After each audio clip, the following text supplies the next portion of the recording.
नमस्कार, कार्यक्रम समृद्धिको यात्रामा हार्दिक स्वागत छ। यस कार्यक्रममा हामी समसामयिक आर्थिक विषयवस्तुका साथमा यहाँहरूमाझ उपस्थित हुने गर्छौँ। सरकारका तालुकदार निकायहरू नेपाल राष्ट्र बैंक अर्थ मन्त्रालयले अर्थतन्त्रलाई चलायमान बनाउन जोगाइराख्न के कस्ता रणनीतिहरू अपनाउँछन् भन्ने व्यापक चासोको विषय पनि बन्दै गएको छ। पछिल्लो समय निरन्तर रूपमा वैदेशिक मुद्रा सञ्चिति घट्दै गएको छ, व्यापार घाटा बढ्दो छ। यी कुराहरूले गर्दा जनतामा निकै चासोको विषय बनेको छ। आज हामीले यसै विषयवस्तुमा केन्द्रित रहेर छलफल गर्ने समर्पण गरेका छौँ। हामीसँग हुनुहुन्छ नेपाल राष्ट्र बैंकका कार्यकारी निर्देशक एवं प्रवक्ता डाक्टर गुणाकर भट्ट। आउनुहोस्, उहाँलाई कार्यक्रममा स्वागत गरौँ। सर, स्वागत छ। नमस्कार। सन्चै हुनुहुन्छ सर? सन्चै छु। क्रिप्टो करेन्सी अहिले मुलुकभित्र मात्र नभएर अन्तर्राष्ट्रिय स्तरमा पनि व्यापक हल्लाखल्ला छ, चर्चा छ होइन? हाम्रो मुलुकमा चाहिँ नेपाल राष्ट्र बैंकले यो चाहिँ अवैध कारोबार हो, नगर्नु भनेर नोटिसै जारी गरेको छ। वास्तवमा यो के छ, यसमा चाहिँ समस्या? अब क्रिप्टो अथवा अरू जुन किसिमको डिजिटल कारोबार भर्चुअल कुरो आइरहेछ, भर्चुअल कारोबारको भर्चुअल एसेटको कुरो आइरहेछ, यस प्रकारको कारोबारलाई नेपालले कानुनी मान्यता नदिएको विषय हो र संसारका अधिकांश मुलुकले पनि कानुनी मान्यता दिएका छैनन्। एउटा मुलुक चाहिने जसले यो बिटकोइनलाई लिगल टेन्डरको मान्यता दिएको छ, एल साल्भाडोर, त्यसलाई पनि चाहिने अन्तर्राष्ट्रिय मुद्रा कोषले तिमीहरूले जुन लिगल टेन्डरको मान्यता दिएका छौ त्यसलाई ड्रप गर भनेर भनिसकेको छ। उसले अन्तर्राष्ट्रिय मुद्रा कोषबाट उसले सहयोग लिनुपर्ने हुन्छ। त यो क्रिप्टो कारोबारमा नेपालीहरू संलग्न हुँदाखेरि हाम्रो लागि अत्यन्त ठुलो जोखिम छ। यसमा कसरी जोखिम छ भन्नुहुन्छ भने, एउटा त नेपालमा अहिले भन्ने हो भने वास्तवमा कुनै पनि बजार चाहिँ त्यति व्यवस्थित भएका छैन। भएकै बजारहरू हाम्रा विभिन्न मार्केटहरू छन् होइन। गुड्स मार्केट भन्छौँ अथवा सर्भिसेज मार्केट भनेर भन्छौँ अथवा क्यापिटल मार्केट भन्नुहुन्छ। अब त्यसमा थप चाहिँ क्रिप्टोले अर्को चुनौती कसरी थप्छ भनेर भन्दा, सर्वसाधारणको लगानी भोलि जोखिममा पर्न सक्छ। आम मान्छेहरूले आफूले बचत गरेका छन्, ठुलो प्रतिफल पाइन्छ है छोटो समयमा भनेर उहाँहरू लगानी गर्नुहुन्छ। तर केही समयपछि त्यो क्रिप्टोको त्यो जुन लगानी छ, त्यो भर्चुअल एसेटको मूल्य स्वाट्टै तल ड्रप हुने बित्तिकै त त्यो मान्छेले गुमाउने चान्स हुन्छ। फेरि जुन किसिमबाट नेटवर्किङको प्रकृतिको व्यवसायको रूपमा यो भइरहेछ भन्ने आइरहेछ जानकारी, त यो नेटवर्किङ प्रकृतिको व्यवसाय त पहिले पनि नेपालमा भएका थिए। त्यसमा चाहिँ धेरै मान्छेहरू फसे, डुबे, आफ्नो लगानी डुबाएका छन्। त्यसले चाहिँ अर्थतन्त्रलाई पनि फाइदा पुर्याउँदैन, व्यक्तिलाई पनि फाइदा पुर्याउँदैन र मूलतः त्यो व्यक्तिको बचत चाहिँ डुब्ने जोखिम हुन्छ। अब बाहिर जो विदेशमा जानुभएको छ, रेमिट्यान्स घर परिवारलाई पठाउनु पर्ने मान्छेहरू पनि यस प्रकारको कारोबारमा उच्च प्रतिफलको प्रलोभनमा परेर लगानी गरिदिँदाखेरि कुनै बेला उहाँहरूको लगानी डुब्यो भने के हुन्छ त? फेरि घर परिवारले पाउनुपर्ने रेमिट्यान्स पनि पाइँदैन। घर परिवारको चाहिँ यहाँ विभिन्न किसिमका एक्सपेक्टेसन हुन्छन्, एस्पिरेसन हुन्छन्। अलिकति राम्रो स्कुलमा पढौँ, भोलि केही पर्दाखेरि राम्रो चाहिने हस्पिटलमा गएर स्वास्थ्य उपचार गरौँ भन्ने किसिमको त हुन्छ नि घर परिवारको चाहना। त त्यो रेमिट्यान्सको रकम चाहिँ बाहिर त्यसरी लगानी गरेर डुब्यो भने के हुन्छ भन्ने छ। अनि दोस्रो पक्ष के छ त भनेर भन्दा, त्यो रेमिट्यान्स फर्मल च्यानलबाट त्यसले चाहिँ घटाउने भयो, ब्याङ्किङ प्रणालीबाट रेमिट्यान्स पनि नआइदिने भयो भने त्यसले चाहिँ राष्ट्रिय अर्थतन्त्रमा पनि त्यसको असर पार्ने हुन्छ। र यो बाहेक यस प्रकारको क्रिप्टो भर्चुअल हामीले चाहिँ जुन कानुनी हिसाबबाट मान्यता नदिएको विषय छ, यसमा लगानी गर्दा कानुनले पनि भोलि समात्छ। हाम्रा प्रशासनिक निकायहरूले त्यसमा निगरानी बढाएका छन्। त्यसलाई चाहिँ भोलि कानुनको दायरामा पर्दा विदेशी विनिमय नियमित गर्ने ऐन अनुसारको कारबाही भोग्दाखेरि त व्यक्तिले 3 गुणासम्म आफ्नो त्यसको चाहिँ बिगो भर्नुपर्ने पनि हुनसक्छ। त्यसैले यस प्रकारको कारोबारमा संलग्न हुँदा अहिले कसैलाई पनि फाइदा छैन। सर, अर्को कुरा फेरि विशेष गरी खाडी मुलुकहरूमा चाहिँ हाइपर फन्ड चाहिँ व्यापक रूपमा फैलिराखेको छ भन्ने गुनासोहरू बढेको छ। यसका लागि चाहिँ राष्ट्र बैंकले तत्काल कदम चाल्नुपर्ने पनि देखिएको छ। के गर्दैछ त? अब राष्ट्र बैंकले एउटा गर्ने महत्त्वपूर्ण काम भनेको सुसूचित गरिदिने, वित्तीय साक्षरता अभिवृद्धि गरिदिने, यसका जोखिमहरूको विषयमा चाहिँ विश्लेषण गरिदिने सर्वसाधारणलाई। र त्यो काम राष्ट्र बैंकले निरन्तर गरिरहेछ। पछिल्लो समय नै हेर्ने हो भने 2-3 पटक हामीले सूचना जारी गरिसकेका छौँ। सरकारका अन्य प्रशासनिक निकायसितको समन्वय र सहकार्य चाहिँ बढाइएको छ। र अर्को यसलाई चाहिने हामीले डिस्करेज गर्दै जानुपर्ने ब्याङ्किङ प्रणालीबाट रेमिट्यान्स भेट्टाउनका लागि मान्छेहरूलाई इन्करेज गर्ने हो। त्यसका लागि हामीले के भन्यौँ त भनेर भन्दा 1% ब्याज थप पाउनुहुन्छ है भन्ने छ। त्यसै गरिकन सरकारको वैदेशिक रोजगार बचत पत्रको व्यवस्था छ। भोलि त्यसमा पनि लगानी गर्नुभयो भने जोखिम रहित छ। 10% मात्रै ब्याज भए तापनि अहिले चाहिँ ब्याङ्कको निक्षेपको ब्याज 10% छ। त्यसैले वैदेशिक रोजगार बचत पत्रको 10% मात्रै छ, यो कमै ब्याज हो भन्ने लाग्न सक्छ। तर के भन्दा त्यो जोखिम रहित छ। भोलि सरकारी बचत पत्रमा गरेको लगानी जुन बेला पनि उहाँहरूले फिर्ता पाउन सक्नुहुन्छ। त्यसो भएर वैदेशिक रोजगारीमा जो मान्छे जानुभएको छ यस प्रकारको नेटवर्किङ अथवा हाइपर फन्डमा संलग्न हुँदा उहाँहरूलाई नै ठुलो जोखिम हुन सक्छ। छिमेकी मुलुक भारतले चाहिँ डिजिटल मुद्रा निष्कासन र कारोबारमा कर समेत लगाउने गरी बजेटमै घोषणा गर्यो होइन। यसले त अब हाम्रोमा अवैध भन्दै कारोबारमा संलग्नलाई कारबाहीको कुरा गरिरहँदाखेरि यो छिमेकी मुलुकमा भएका यी कारोबारहरूले चाहिँ हाम्रो अर्थतन्त्रमा असर गर्दैन? अब भारतले आफ्नो बजेटमा यो व्यवस्था उल्लेख गरे तापनि यसको कार्यान्वयन कसरी गर्ने भन्ने कुरा प्रष्ट छैन। भोलि चाहिँ त्यसको कसरी नियमन गर्ने, त्योसित सम्बन्धित अन्य ऐनहरू, कानुनहरू, कार्यविधिहरू के हुन्छन् भन्ने कुराहरू बिस्तारै आउँछन्, एउटा पक्ष छ। दोस्रो पक्ष चाहिँ त्यहाँ डिस्करेज पनि गरेको छ। हेर्नुहोस्, त्यहाँ भएको भर्चुअल एसेटको कारोबारमा भएको लसलाई क्यारी फरवार्ड गर्न पाउने, त्यसलाई अफसेट गर्न नपाउने भन्ने प्रष्ट व्यवस्था गरेको छ। र सुरुमै त्यसमा ट्रान्जेक्सन कस्ट लाग्छ, ट्याक्स लाग्छ भनेर भनेको छ, TDS 1% भन्ने व्यवस्था गरेको छ। त यसले भारतले पनि यसलाई अहिले मान्यता दिइ नै हाल्यो भनेर चाहिँ धेरै उक्सिनु पर्ने अथवा धेरै हौसिनु पर्ने पनि आवश्यकता छैन। र अर्को पक्ष के हो भन्दा भोलि भारतले यसलाई रेगुलेट गर्दाखेरि हामीलाई फाइदा नै हुन्छ। यहाँबाट कहिलेकाहीँ अनौपचारिक हिसाबबाट जुन क्यापिटल जान्छ भन्ने कुरो छ त्यो पनि नियमन हुनसक्छ, किनकि त्यो चाहिँ कुनै न कुनै हिसाबबाट कानुनको दायरामा आउँछ। त्यसैले भारतले गर्ने ऐन कानुनसित सम्बन्धित व्यवस्थाहरू, नीतिगत व्यवस्थाहरूबाट हामीले चाहिँ कसरी लाभ लिन सक्छौँ, यद्यपि यो विषयमा अध्ययन चाहिँ गर्नुपर्छ। आवश्यकता अनुसार हामीले गृह कार्य अगाडि बढाउनु पर्ने हुन्छ। त्यसो भएदेखि हामीले आत्तिहाल्नुपर्ने अवस्था छैन होइन। तर भोलिका दिनमा चाहिँ उसले सहज रूपमा चाहिँ यो कारोबारलाई ल्यायो मार्केटमा भने चाहिँ हामीले चाहिँ सजगता अपनाउनु पर्छ कि अथवा हामी पनि त्यही रूपमा चाहिँ ढल्दै जान्छ? अब हाम्रो अर्थतन्त्रको आधार चाहिँ त्यति बलियो छैन। भारतले, चीनले जसरी चाहिँ केही विषयहरूलाई अगाडि बढाउँछन् त्यो हिसाबबाट हामी तुरन्तै जान सक्छौँ कि सक्दैनौँ, यो चाहिँ हाम्रो अत्यन्त संवेदनशील विषय हो। किन भन्दा हाम्रो अर्थतन्त्र हेर्नुहोस् चाहिँ अहिले पनि हामी अधिकांश वस्तुहरू बाहिरबाट आयात गर्छौँ। देशभित्र वस्तुको उत्पादन छैन, सेवाको उत्पादन छैन, अनि हामीले चाहिँ धेरै कुराहरू जहाँ चाहिँ स्पेकुलेसन हुन्छ त्यस्ता चिजहरूलाई चाहिँ प्रायोरिटाइज गऱ्यौँ भने भोलि अर्थतन्त्रको आधार थप सेकी बन्न चाहिँ सक्छ। जति बेला पनि खलबलिने, जस्तो म तपाईँलाई एउटा प्रसङ्ग भनौँ कि भारतले बन्दाबन्दी गरिदिँदाखेरि होइन, ब्लकेड हुँदाखेरि के भयो त भनेर भन्दा अधिकांश वस्तुहरूको अभाव भयो देशभित्र। अन्त हाम्रो आन्तरिक रूपमा त उत्पादन छैन भन्ने प्रश्न देखिन्छ नि। त्यसले आन्तरिक रूपमा वस्तुको उत्पादन नबढाइकन हाम्रा अर्थतन्त्रका अन्य मुख्य आधारहरू जस्तो हामीले कृषि भनिरहेका छौँ, पर्यटन भनिरहेका छौँ, हाइड्रो पावर भनिरहेका छौँ, यी क्षेत्रहरूको विकास भइसकेपछि अथवा यी क्षेत्रको विकास गर्ने क्रममा प्रविधिको अथवा प्रविधिले अहिले दिएका जे जस्ता चाहिँ नयाँ आइरहेछन् इनोभेसन, तिनीहरूको प्रयोग गर्ने कुरो हुनसक्छ। तर तत्काल नै हामीले चाहिने कुनै चिज विश्व अर्थतन्त्रमा आइरहेछ, अन्तर्राष्ट्रिय बजारमा आइरहेछ, त्यसलाई तुरन्तै फलो गर्नुपर्छ भन्यो भने हाम्रो अर्थतन्त्र थप स्पेकुलेटिभ बिजनेसमा प्रवृत्त हुन सक्छ।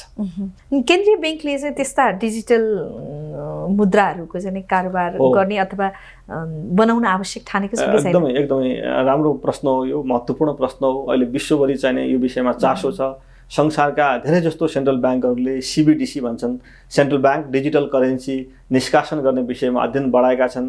केही मुलुकहरूले चाहिँ यसलाई पाइलटको रूपमा अथवा एक्सपेरिमेन्टको रूपमा कार्यान्वयन पनि गर्दैछन् भन्ने बुझिएको छ। जस्तो चीन, साउथ कोरिया, बहमास लगायतका मुलुकहरूमा चाहिँ चीन र साउथ कोरियामा त अत्यन्त सानो स्केलमा मात्र यो भइरहेछ भन्ने छ। त यो विषयमा नेपाल राष्ट्र ब्याङ्कले पनि अध्ययन अगाडि बढाएको छ। आन्तरिक रूपमा CBDC-सित सम्बन्धित अध्ययन भइरहेको छ र यो CBDC-सित सम्बन्धित अध्ययन भइरहे तापनि तुरन्तै CBDC-को व्यवस्था हामी कार्यान्वयन गर्न चाहिँ अलिकति सक्दैनौँ होला, किन भन्दा यसका लागि त आवश्यक पूर्वाधार चाहिन्छ, यसका लागि आवश्यक प्रविधिका कुराहरू आउन सक्छन्। भोलि यसको कार्यान्वयन कसरी गर्ने भन्ने कुरा आउँछ। त्यसैले यससित सम्बन्धित टेक्नोलोजी, योसित सम्बन्धित इन्फ्रास्ट्रक्चर अनि यसको इम्प्लिमेन्टेसन कसरी गर्ने भन्ने विषयमा हामी क्लियर भइसकेपछि, हाम्रो अध्ययन सम्पन्न भइसकेपछि CBDC नेपालमा पनि लागू हुन सक्छ। र अहिले जुन CBDC-सित सम्बन्धित अध्ययन छ नेपाल राष्ट्र ब्याङ्कले आन्तरिक रूपमा गरिरहेको यो प्रारम्भिक चरणमा छ। त्यसो भए त ढिलो चाँडो बिस्तारै आउने त योजना छ होइन? हो, भारतको केन्द्रीय ब्याङ्क RBI-ले, भारतीय रिजर्भ ब्याङ्कले CBDC ल्याउने भनेर भनिसकेको छ र त्यो बाटोमा त हामी पनि हिँड्नुपर्छ। किन भन्दा भोलि कागजी मुद्रा अहिले छपाईको कस्ट छ, त्यसको ट्रान्सपोर्टेसनको कस्ट छ, यी लगायतका कस्टहरू जोगाउन सक्छौँ। प्रविधिमा मान्छेहरूलाई चाँडोभन्दा चाँडो चाहिँ एड्याप्टिभ बनाउन सक्छौँ। उनीहरूले प्रविधिको आत्मसात गर्न त मान्छे सबै उत्सुक भइरहेछ। अहिले नयाँ पिँढी यङ जेनेरेसन आइरहेछ। त्यसैले CBDC-को चाहिँ हामीले उपयोग अथवा त्यसको चाहिँ निष्कासन भोलि कुनै न कुनै समयमा ढिलो नगरिकन गर्नुपर्ने हुनसक्छ। तर अध्ययन चाहिँ यसका लागि पर्याप्त आवश्यक छ।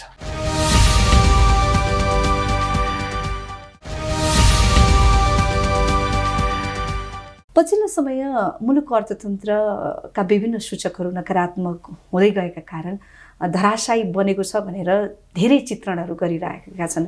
वास्तवमा एउटा जिम्मेवार निकायको जिम्मेवार व्यक्तिको हैसियतले भन्नुपर्दा अहिले चाहिँ मुलुकको अर्थतन्त्र कस्तो देख्नुहुन्छ?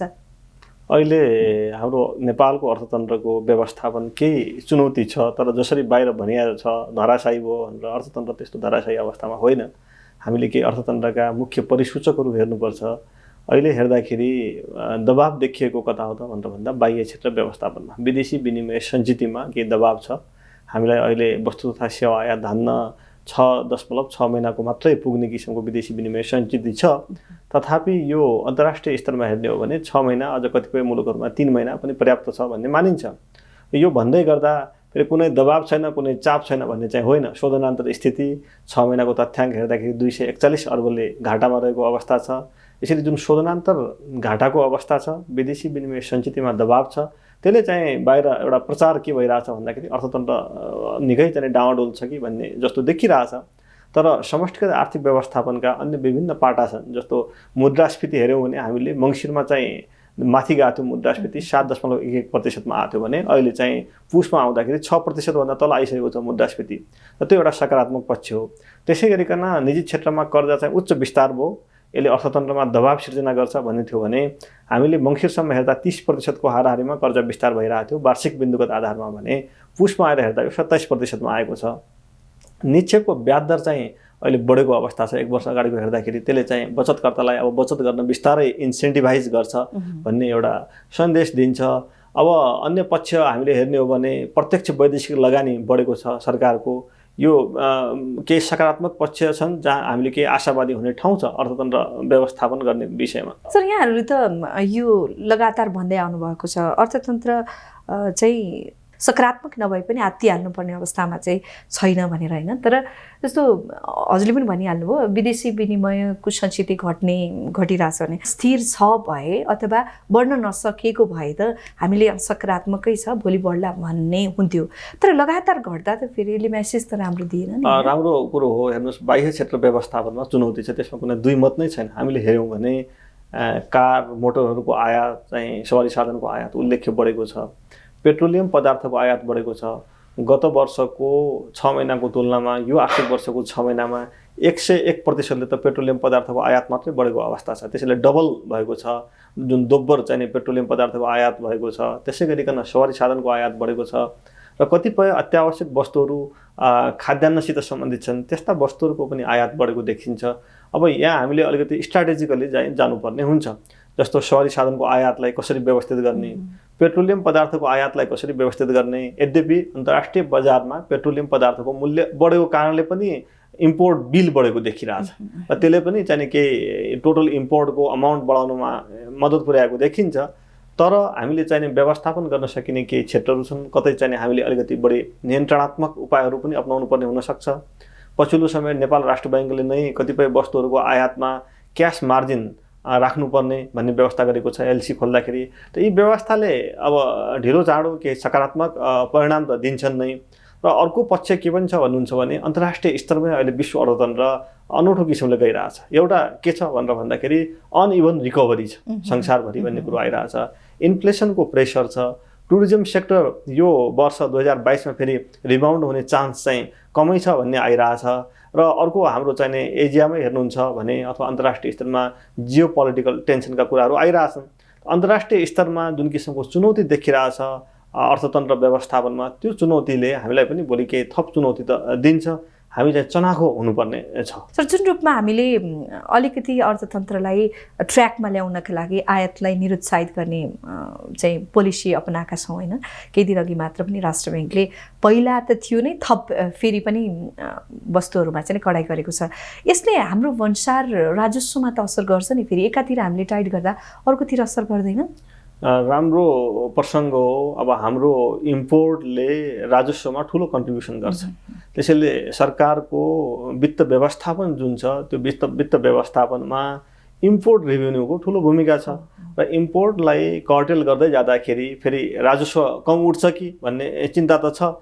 र हामीले बिस्तारै के गर्नुपर्छ त भनेर भन्दा त्यस्ता चिज वस्तुहरू जसको उत्पादन देशभित्र गर्न सक्छौँ। अहिले राष्ट्र ब्याङ्कले क्यास मार्जिन राख्न लगाएको कतिपय खाद्यान्नसित सम्बन्धित वस्तुहरू पनि छन् र ती वस्तुहरूको उत्पादन देशभित्र गर्नुपर्छ भन्ने एक किसिमको वातावरण बनाउने, दबाब दिने, हामीले कृषि क्षेत्रमा सहुलियतपूर्ण कर्जाको व्यवस्था पनि गरेको छौँ र त्यो कर्जा त्यतातिर चाहिँ प्रयोग हुनुपर्छ भन्ने छ। त्यसैले इम्पोर्टको रेभेन्यूको आधार हेर्दाखेरि चाहिँ सरकारको राजस्व परिचालनमा केही दबाब पर्न सक्छ भन्ने छ। तर अहिले जुन वस्तुहरूमा हामीले क्यास मार्जिन भनेका छौँ त्यो हेर्दाखेरि त्यति धेरै ठुलो रकम चाहिँ छैन है फेरि इम्पोर्ट रेभेन्यूको ती वस्तुहरूबाट। किन भन्दा औद्योगिक उत्पादनसित सम्बन्धित वस्तुहरूमा त यो व्यवस्था लागू भएको होइन। मुख्यतया त्यस्ता वस्तुहरू जो उपभोगसित सम्बन्धित छ र जसको उपभोग हामी केही समय नगर्दा पनि केही फरक पर्दैन, डिफर गर्न सक्छौँ र त्यसको विकल्पमा देशभित्रै आन्तरिक उत्पादन पनि बढाउन सकिन्छ। 4-6 महिनामा तरकारीको उत्पादन बढाउन सकिन्छ। कतिपय नेपालकै फलफुलहरू उपयोग भएका छैनन्, बजारमा पुग्न सकेका छैन, बजारीकरणको समस्या छ र बाहिरबाट आउने वस्तुहरूले त्यसलाई चाहिँ वे आउट गरिदिन्छन् भन्ने छ होइन। र त्यसैले सस्तो चिज बाहिरबाट आउँछ र त्यसको सट्टा उदाहरणको लागि भनौँ तपाईँलाई केरा हुनसक्छ, माछा हुनसक्छ। हो नि सर, कतिपय वस्तु हेर्दा त पुरै बन्दै गर्नु जस्तो छ नि। नेपालका कृषकले उत्पादन गरेको कृषि उपज चाहिँ बारीमा खुइरहेछ, विदेशीबाट आयात भएको वस्तुमा चाहिँ हामीले पैसा खर्च गरिराखेका छौँ। यो हिसाबले हेर्दा त कतिपय वस्तु त ठप्पै गरे पनि हुने जस्तो छ। त्यसैले अहिले जुन व्यवस्था लागू गरियो यसले चाहिँ दीर्घकालमा राम्रो परिणाम पनि दिन सक्छ। कृषकहरू पनि कृषि ऋणसम्म पुगेको कुराहरू आउँछ। अहिले हामीले जुन लक्षित चाहिँ रकम छुट्याएको थियौँ त्यसतर्फ चाहिँ कतिको आइपुगेका छन् कृषकहरू? सहुलियतपूर्ण कर्जा नेपाल सरकारको एउटा महत्त्वपूर्ण कार्यक्रम हो। यो 2071 सालदेखि नै कार्यान्वयनमा छ र पछिल्लो 3 वर्षदेखि यो कर्जालाई चाहिँ सघन रूपमा अगाडि बढाइएको छ, कृषि कर्जालाई। र यो कर्जा हेर्दाखेरि यो 1.5 वर्ष यता उल्लेख्य रकम यसमा विस्तार भएको छ, 5% सहुलियतको कृषि कर्जा। सर, फेरि लक्षित वर्गले चाहिँ हामीलाई त एकदमै गाह्रो छ पाउन भन्ने खालका गुनासोहरू पनि गरेको सुनिन्छ नि। यो गुनासोहरू आइरहेका छन्, यसलाई कसरी सम्बोधन गर्ने अथवा यो कार्यक्रमलाई चाहिँ हामीले रिथिङ गर्नुपर्छ कि भन्ने पनि एउटा छलफलको विषय छ। अझ बढी लक्षित वर्गसम्म यो सहुलियतपूर्ण कर्जा प्रवाह होस् र सहुलियतपूर्ण कर्जा लगायतका जुन सुविधा छन् राज्यका कर्जा सुविधासित सम्बन्धित तिनीहरू चाहिँ दुरुपयोग नहुन् र गैर लक्षित वर्गले त्यो नपाओस् भन्ने विषयमा हामीले चनाखो चाहिँ हुनुपर्ने र कतै प्रोग्रामको मोडालिटी नै परिवर्तन गर्नुपर्ने छ भने त्यो पनि हामीले गर्नुपर्ने हुनसक्छ। सर, अर्को कुरा जस्तो राष्ट्र ब्याङ्कको पछिल्लो तथ्याङ्क अनुसार चाहिँ शोधानान्तर स्थिति 2,41 चाहिँ घाटामा देखिएको छ होइन।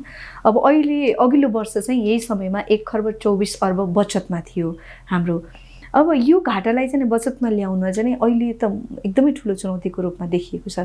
यसका लागि के कस्तो रणनीति अपनाउँदैछ त? यसका 3-4 वटा पक्ष छन्। हाम्रो शोधनान्तर स्थिति भन्ने बित्तिकै त्यसमा आयात निर्यात, हाम्रो सन्दर्भमा हेर्दाखेरि विप्रेषण अप्रवाह, वैदेशिक रोजगारीमा रहेका कतिपय चाहिने ब्रिटिस गोर्खा आर्मीमा भएका मान्छेहरू, कतिपय चाहिने अन्तर्राष्ट्रिय नियोगहरू एजेन्सीहरूमा काम गर्ने मान्छेहरू, उहाँहरूको पेन्सन र प्रत्यक्ष वैदेशिक लगानी यी चिजहरू पर्छन्। अब टुरिज्मको चाहिने खर्च पनि हुन्छ, बाहिर विदेशी टुरिस्टहरू नेपाल आउँदाखेरि उहाँहरूले गर्ने खर्चले विदेशी विनिमय सञ्चितलाई सकारात्मक योगदान पनि पुर्याउँथ्यो। त यी पक्षहरूको हामीले राम्ररी चाहिने विश्लेषण गर्नुपर्ने, यसमा कतै सुधार गर्नुपर्ने छ भने गर्नुपर्ने हुनसक्छ। त्यसो भएर एउटा चाहिँ अझै हामीले आयात व्यवस्थापन कुन कुन क्षेत्रमा गर्न सक्छौँ, आयातलाई थप केही समय त व्यवस्थित गर्नुपर्छ। जुन हिसाबबाट 6 महिनामा आयात भयो 10 खर्बको आयात भएको छ 6 महिनामा। त यो हेर्दै जाने हो भने अत्यन्त सामान्य भाषामा हिसाब गर्ने हो, औसत हिसाब निकाल्ने हो भने त यो आर्थिक वर्ष 20 खर्बको आयात हुन्छ भन्ने आकलन गर्न सकिन्छ। तथापि 16-17 खर्बको आयात हुन्छ भने त यसले सङ्केत गरिरहेछ प्रष्ट रूपमा। त्यसैले आयात चाहिँ ठुलो छ हाम्रो। निर्यात यद्यपि केही समय यता बढेको भनिरहेछौँ, तर निर्यातमा कतिपय वस्तुहरू हामीले बाहिरबाट आयात गरेर त्यसमा केही भ्यालु एडिसन गरिकन बाहिर पठाएका वस्तुहरू छन्। त्यसैले निर्यातको आधार चाहिँ हाम्रो अत्यन्त साँगुरो छ। र हाम्रो अर्को स्रोत भनेको रेमिट्यान्स हो। रेमिट्यान्सलाई थप केही व्यवस्थित बनाउनु पर्ने, रेमिट्यान्स पठाउने मान्छेहरूलाई केही इन्सेन्टिभाइज गर्नुपर्ने, यी क्षेत्रहरूमा हामीले थप वर्कआउट चाहिँ गर्नुपर्ने हुन्छ। र त्यो बाहेक चाहिँ सरकारको वैदेशिक ऋण परिचालन, प्रत्यक्ष वैदेशिक लगानी भेट्टाउने कुरा, निजी क्षेत्रलाई पनि विदेशबाट ऋण ल्याउन दिने कुरा, यी कुराहरूमा हामीले सहजीकरण गर्दै गएका छौँ। प्रत्यक्ष वैदेशिक लगानीका लागि विगतमा जसरी चाहिने विभिन्न किसिमका प्रशासनिक झमेला भन्ने कुरा आउँथ्यो भने अहिले वान स्टप सर्भिस सेन्टर छ, त्यहाँबाट धेरै कुराहरू भइरहेछन्। राष्ट्र ब्याङ्कले योसित सम्बन्धित व्यवस्थाहरूमा निकै लचकता ल्याएको अवस्था छ। र अब अहिले ब्यालेन्स अफ पेमेन्ट्स जुन घाटामा रहेको अवस्था छ, यो अवस्थालाई हेर्दाखेरि सरकारको वैदेशिक ऋण परिचालन पनि बढाउनु पर्ने निजी क्षेत्रलाई पनि प्रत्यक्ष वैदेशिक लगानी लगायतका विषयहरूमा अझ बढी चाहिने मेहनत गर्नुहोस् भनेर भन्नुपर्ने र हामीले रेमिट्यान्सलाई कसरी ब्याङ्किङ च्यानलबाट बढीभन्दा बढी भेट्टाउन सकिन्छ यसमा पनि थप प्रयास गर्नुपर्ने आवश्यकता छ। सर फेरि हाम्रो अहिले पछिल्लो समय चाहिँ कस्तो भएको छ भने विप्रेषण चाहिँ लगातार रूपमा घट्दै आएको छ, तर तथ्याङ्क हेर्दाखेरि विदेश जाने युवाहरूको सङ्ख्यामा चाहिँ वृद्धि आएको छ। कि यो किन यसरी फरक पर्यो? यसमा के हेर्नुपर्छ भन्दाखेरि गत आर्थिक वर्ष भनौँ अथवा कोभिड सङ्क्रमण सुरु भइसकेपछिका सुरुका दिनहरूमा त विदेशमा मान्छेहरू जानु पाएनन् र त्यो लेबर स्टक जुन बाहिर हुन्छ त्यसले पे अफ गर्न त केही समय लाग्छ हैन, उसले कमाउन केही समय लाग्छ। त्यसैले यो आर्थिक वर्षदेखि बाहिर जाने मान्छेको सङ्ख्या बढिरहेछ, उहाँहरू केही गइरहनु भएको छ र उहाँहरूले कमाउने रेमिट्यान्स केही समयपछि देखिन्छ। एउटा पक्ष त्यो हो। अर्को चाहिँ कतै अनौपचारिक माध्यमबाट रेमिट्यान्स चाहिँ दुरुपयोग त भएको छैन कि भन्ने आशंका चाहिँ छ बाहिर पनि आइरहेको। त्यो विषयमा वैदेशिक रोजगारीमा जो जानुभएको छ उहाँहरूले अत्यन्त सजगता अपनाउने यसमा दुईटा पक्ष छ। एउटा चाहिँ आफ्नो घर परिवारका लागि रेमिट्यान्स पठाउने कुरो छँदैछ, त्यो घर परिवारको शिक्षा स्वास्थ्य जीवनस्तर सुधार्नका लागि त्यो महत्त्वपूर्ण त्यसको भूमिका छ। अर्को कुरो उहाँहरूले चाहिँ देशलाई ठुलो योगदान गरिरहनु भएको छ, त्यो के हो त भन्दा त्यो रेमिट्यान्स आइसकेपछि ब्याङ्किङ प्रणालीमा निक्षेपको रूपमा आउँछ। त्यो ब्याङ्किङ प्रणालीमा त्यसले तरलता सहज बनाउने काम गर्छ र त्यसले भोलि ब्याङ्कहरूलाई कर्जा विस्तार गर्नका लागि बाटो खोल्छ। त्यसो भएर वैदेशिक रोजगारीमा जानुभएको मान्छेहरूले ब्याङ्किङ प्रणालीबाट रेमिट्यान्स पठाउनु भयो भने एउटा घर परिवारलाई चाहिँ सुरक्षित तरिकाले जोखिम रहित तरिकाले रेमिट्यान्स पठाउनुहुन्छ, घर परिवारको ब्याङ्किङ ह्याबिट बढ्छ। अर्को भनेको देशको साधन परिचालनमा मद्दत गर्नुहुन्छ, भोलि त्यसको सरकारको राजस्व परिचालनमा समेत असर छ। ब्याङ्किङ प्रणालीबाट त्यो रेमिट्यान्स आइसकेपछि अन्डर इन्भोइसिङ लगायतका कुराहरूलाई पनि चाहिँ एड्रेस गर्न सकिन्छ। र अब रेमिट्यान्स ब्याङ्किङ प्रणालीबाट पठाउने मान्छेलाई अहिलेको फाइदा के हो त भन्नुहुन्छ भने 1% ब्याज थपको व्यवस्था छ। जस्तो ब्याङ्कहरूले अहिले निक्षेपमा मुद्दती निक्षेपमा 10% ब्याज दिइरहनु भएको छ भने उहाँहरूलाई पठाउँदाखेरि 11% दिने भन्ने राष्ट्र ब्याङ्कले व्यवस्था गर्छ। हुन्डी कारोबार बढेका कुराहरू चाहिँ बाहिर आइराखेका छन्। यसले गर्दाखेरि जो व्यक्ति विदेशमा बसेर दुःख गर्छ कमाउँछ उनी आफ्नो सम्पत्तिको सुरक्षामाथि धेरै जानकार छैन अथवा वास्ता गर्दैन भनेर जस्तो देखिएको छ। यसमा चाहिँ के वित्तीय शिक्षाकै कमी हो अथवा कसरी बुझ्ने हो? वित्तीय साक्षरता प्रवर्धन गर्नुपर्ने आवश्यकता अत्यन्त महत्त्वपूर्ण छ। वैदेशिक रोजगारीमा जाने जो दिदीबहिनीहरू हुनुहुन्छ दाजुभाइहरू हुनुहुन्छ उहाँहरू जाँदाखेरि नै उहाँहरूलाई चाहिने यो विषयमा हामीले सुसूचित गर्न सक्यौँ भने यसका लागि सरकारका विभिन्न निकायहरूको एउटा समन्वयात्मक चाहिने सहकार्यको आवश्यकता देखिन्छ। अर्को के पनि हो भन्नुहुन्छ भने वैदेशिक रोजगारीमा गएका मान्छेहरूलाई चाहिने ब्याङ्किङ प्रणालीबाट रेमिट्यान्स पठाउनका लागि निजी क्षेत्रका सङ्गठित संस्थाहरूले पनि कुनै न कुनै हिसाबबाट अवेरनेस क्रिएसनमा सपोर्ट गरिदिनुपर्छ। जस्तो नेपालमा निजी क्षेत्रका ठुला सङ्गठित संस्थाहरू हुनुहुन्छ जहाँ चाहिने विभिन्न व्यावसायिक समूह विभिन्न औद्योगिक समूहहरूको चाहिने प्रतिनिधित्व छ, उहाँहरूले समेत यो विषयमा सकारात्मक भूमिका खेलिदिनु भयो भने त्यसले चाहिँ ब्याङ्किङ प्रणालीबाट रेमिट्यान्स बढाउनमा थप मद्दत पुर्याउन सक्छ। अर्को कुरा नि सर, जस्तो हामी कहाँ चाहिँ वर्षेनी ब्याङ्किङ तरलताको समस्या हुन्छ होइन, अहिले पनि अब कोरोनाको कारण प्लस चाहिँ आयात चाहिँ बढ्यो, यो कारणले पनि समस्या भयो भन्ने खालका कुराहरू भए, तर कोरोना नहुँदा पनि यो समस्या त थियो नि। तरलता जुन ब्याङ्किङ प्रणालीमा हुन्छ यसको अन्तर सम्बन्ध के हुन्छ त भनेर भन्दा अर्थतन्त्रको चक्रसित, बिजनेस साइकल। जति बेला अर्थतन्त्र एक्सपेन्सनमा गइरहेको हुन्छ, आर्थिक गतिविधिहरू विस्तार भइरहेको अवस्थामा स्वाभाविक रूपमा त्यहाँ चाहिँ तरलतामा के दबाव हुन्छ, किन भन्दा कर्जाको माग बढ्छ। त्यो बेलामा नेपाल जस्तो मुलुकमा आयात पनि बढ्छ, त आयात बढ्ने भन्ने बित्तिकै कर्जाको माग बढ्छ। कर्जाको माग बढ्नु भनेको तरलतामा के दबाव देखिनु हो। विगत 5-7 महिना यता के भयो त भनेर भन्दा 1-1.5 वर्ष थप्प जस्तो रहेको अर्थतन्त्र विस्तार हुन थाल्यो। अर्थतन्त्र विस्तार हुँदाखेरि मान्छेहरूको कर्जाको माग बढ्यो, व्यावसायिक गतिविधिहरू बढिरहेछन्। के नभए पनि आन्तरिक टुरिज्म त बढेको छ, बाहिरबाट केही पर्यटकहरू पनि थोरै भए पनि आइरहनु भएको छ। त यसले कर्जाको माग बढायो, कर्जाको माग बढाउने बित्तिकै केही तरलतामा दबाव देखियो। त्यो सँगसँगै अर्को महत्त्वपूर्ण पक्ष के पनि छ भन्नुहुन्छ भने फेरि कर्जा चाहिँ उल्लेख्य विस्तार भएको। गत वर्ष 8 खर्बको कर्जा विस्तार भएको छ, यो आर्थिक वर्षमा अहिलेसम्म हेर्दाखेरि 5 खर्ब कर्जा विस्तार भएको छ, त 13 खर्ब कर्जा विस्तार भएको छ यो 1.5 वर्षको अवधिमा। अब नेपालको अहिले चाहिँ ब्याङ्किङ प्रणालीको आउटस्ट्यान्डिङ लोन कति हो भन्नुहुन्छ भने करिब 46 खर्ब छ। त 46 खर्ब त्यसलाई मान्ने हो र यो 13 खर्ब मान्ने हो भने 1.5 वर्षमै टोटल आउटस्ट्यान्डिङ लोनको 25% भन्दा बढी चाहिँ कर्जा विस्तार भएको छ। र त्यो कर्जा विस्तार जसरी भएको छ त्यसले चाहिँ आयातलाई त मद्दत पुर्यायो, कतिपय अवस्थामा सरकारको इम्पोर्ट बेस्ड रेभेन्यू चाहिने त्यसलाई चाहिँ इन्क्रिज गर्नमा पनि सपोर्ट गरेको हुनसक्छ। तर त्यो कर्जा विस्तारले चाहिँ ब्याङ्किङ प्रणालीमा तरलतामा ठुलो दबाव ल्याएको अवस्था छ।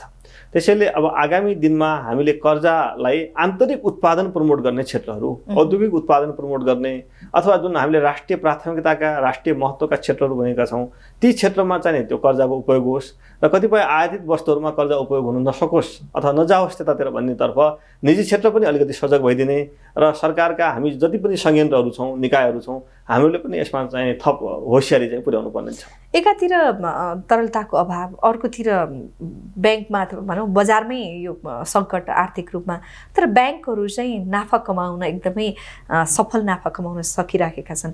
यो चाहिँ के चाहिँ टुल्सले सहयोग गर्यो र उनीहरू चाहिँ यो स्थितिमा आए? अब ब्याङ्कहरूको नाफा जसरी चाहिँ बाहिर भनिन्छ त्यति धेरै नाफा चाहिँ होइन फेरि, होइन। गत वर्ष उनीहरूको चाहिँ करिब 70 अर्बको हाराहारीमा नाफा थियो होला र त्यो अघिल्लो आर्थिक वर्षको भन्दा थोरै मात्रै बढी हो। र अब त्यसलाई चाहिँ अहिले ब्याङ्कहरूको गुनासो के छ भन्दा हाम्रो EPS घटिरहेछ, रिटर्न अन इक्विटी घटिरहेछ, प्रतिशत प्राप्त गर्ने प्रतिफल घटेको अवस्था छ भन्ने छ उहाँहरूको। अब ब्याङ्किङ पनि एक किसिमको बिजनेस त हो, होइन। त्यहाँ चाहिँ नाफा भएन भने त्यहाँ बस्ने मान्छेहरूलाई, सेयरधनीहरूलाई इन्सेन्टिभ नहुन सक्छ। र फेरि चाहिँ ब्याङ्किङ बिजनेस यस्तो हो कि जुन ट्रस्टमा कन्फिडेन्समा चलाउनु पर्ने हुन्छ, केही जिम्मेवार मान्छेहरूले चाहिँ ब्याङ्किङ बिजनेसलाई सम्हालिदिनु पर्ने हुन्छ। भोलि अन्य तपाईँको उद्योग अथवा अरू कुनै चाहिँ उखु चाहिँ होइन काको मिल अथवा चाहिँ चिनी मिल यस्तो किसिमको चाहिँ जुट मिल चलाएको भन्दा ब्याङ्किङ बिजनेस अलिक फरक मानिन्छ। त्यसैले केही चाहिँ त्यहाँ इन्सेन्टिभ त हुनुपर्छ। इन्सेन्टिभ भनेको निजी क्षेत्रका लागि के हो भन्दा नाफा नै हो। त्यसैले निश्चित प्रतिशत नाफा भएन भने उहाँलाई त्यस्तो चाहिँ त्यहाँ आफ्नो सेयर रिटेन गरिराख्ने आवश्यकता पनि हुँदैन र त्यसले चाहिँ भोलि सेयर डिस्पोज गर्न थाल्यो राम्रो मान्छेहरू, प्रोफेसनल मान्छेहरू ब्याङ्किङ बिजनेसबाट भने त्यसले समस्या ल्याउँछ। तर सँगसँगै ब्याङ्कहरूको नाफा अत्यधिक चाहिँ बढ्यो आदि इत्यादि कुराहरू आइसकेपछि ब्याज दर बजारमा बढ्यो भनेपछि हामीले के गरेका छौँ त भन्दाखेरि हेर्नुभयो भने 4.4% भन्दा ब्याङ्कहरूको स्प्रेड बढी हुनु हुँदैन। निक्षेपको ब्याज दर र कर्जाको ब्याज दरको अन्तर चाहिँ त्योभन्दा बढी हुनु हुँदैन भनेका छौँ। र अहिले हेर्दा अधिकांश ब्याङ्कहरूको अझ सबै ब्याङ्कहरूको त्यो 4.4% भन्दा धेरै तल चाहिँ स्प्रेड रहेको अवस्था छ। त्यसैले उहाँहरूले के निक्षेपकर्तालाई पनि इन्सेन्टिभाइज गरिरहनु भएको छ र ऋणीलाई पनि अब स्वाभाविक रूपमा निक्षेपको ब्याज दर बढिसकेपछि त्यसलाई हामी बेस रेटमा रिफ्लेक्ट हुन्छ भन्छौँ। बेस रेट बढ्छ, बेस रेट बढेपछि ऋणको पनि ब्याज बढ्छ। त्यसले अब ब्याङ्कको नाफालाई धेरै चाहिने चिन्ताको विषय भन्दा पनि ब्याङ्किङ क्षेत्रको स्थायित्व, ब्याङ्कले प्रवाह गर्ने कर्जाको गुणस्तर यो चाहिँ महत्त्वपूर्ण विषय छ। र अर्को कुरा नि जस्तो अब वित्तीय क्षेत्रमा चाहिँ प्रतिस्पर्धा बढाउने कुरा हामी बारम्बार सुन्दै आएका छौँ, होइन। अनि चाहिँ बाह्य वित्तीय संस्था उपकरण र उपयोगमा चाहिँ फेरि हाम्रो कहाँ चाहिँ चासो कम दिएको भन्ने खालका गुनासाहरू पनि सुनिन्छन्। यसमा अब काम गर्न ढिलाइ भएन र? अब यो वित्तीय पहुँचसित सम्बन्धित विषय हो। वित्तीय प्रतिस्पर्धा, ब्याङ्किङ क्षेत्रमा प्रतिस्पर्धा अभिवृद्धि गरिकन हामीले वित्तीय पहुँच बढाउनुपर्छ, सर्वसाधारण मान्छेहरूसम्म ब्याङ्क पुग्नुपर्छ र वित्तीय समावेशिताबाट कोही वञ्चित हुनु हुँदैन भन्ने उद्देश्य हो यो चाहिँ वित्तीय क्षेत्रमा प्रतिस्पर्धा बढाउने भनेको। पछिल्लो समय यसमा जुन हिसाबबाट डिजिटल माध्यमहरूको प्रयोग हामीले बढाइरहेछौँ, ब्याङ्कहरूले बढाइरहेछन्, यसले चाहिँ धेरैभन्दा धेरै मान्छेहरूलाई वित्तीय समावेशितामा समेट्छ। धेरै मान्छेहरूले चाहिँ डिजिटल माध्यमको प्रयोग गर्दै गइसकेपछि उहाँहरूले चाहिँ ब्याङ्किङ को माध्यमबाट कारोबार गर्नुहुन्छ। विभिन्न प्रकारका कारोबारहरू हुनसक्छ। भोलि चाहिँ सामान्य किसानले पनि आफूले उत्पादन गरेको चिज अथवा वस्तु ब्याङ्किङ माध्यमको अथवा डिजिटल माध्यमको प्रयोग गरिकन उनीहरूले बेच्न सक्ने, त्यसको भुक्तानी पाउने अवस्था पनि आउन सक्छ गाउँ दुर्गम ठाउँहरूमा। त्यसैले पछिल्लो समय हामीले जुन डिजिटल भुक्तानीको माध्यमलाई प्रमोट गर्ने भनिरहेको छौँ त्यसले एउटा महत्त्वपूर्ण भूमिका खेल्न सक्छ। अर्को सँगसँगै के हो त भन्दाखेरि सरकारका चाहिँ 753वटा जुन स्थानीय तह भनेका छौँ, 750 स्थानीय तहमा त वाणिज्य ब्याङ्कका शाखाहरू पुगिसकेका छन्। जुन हिसाबबाट बैङ्क वित्तीय संस्थाहरूका शाखा विस्तार भएका छन्, अहिले चाहिँ हेर्ने हो भने 11,000 शाखा छन्। यसले चाहिँ वित्तीय समावेशता बढाउन, वित्तीय पहुँच बढाउनमा ठुलो मद्दत गर्छ। र अब यो अवस्था भोलि सामान्य हुँदै गइसकेपछि कोभिडसित सम्बन्धित अवस्था यो बेलामा ब्याङ्कहरूले थप उहाँहरूले चाहिँ अवसर त खोज्नुहुन्छ, थप बिजनेस त कसरी एक्सपेन्सन गर्ने भन्ने कुरा त सोच्नुहुन्छ। त्यो अवस्थामा जति मान्छेहरू फाइनेन्सियल नेटमा पस्नु भएको छैन उहाँहरू थप चाहिँ फाइनेन्सियल नेटमा पर्नुहुन्छ जस्तो लाग्छ मलाई। हस् सर, यो महत्त्वपूर्ण समय र संवादको लागि धेरै धेरै धन्यवाद। धन्यवाद। यसका साथै आजका लागि कार्यक्रमको निर्धारित समय सकिएको छ। म लगायत मेरो सम्पूर्ण युनिटलाई आज्ञा दिनुहोस्। नमस्कार।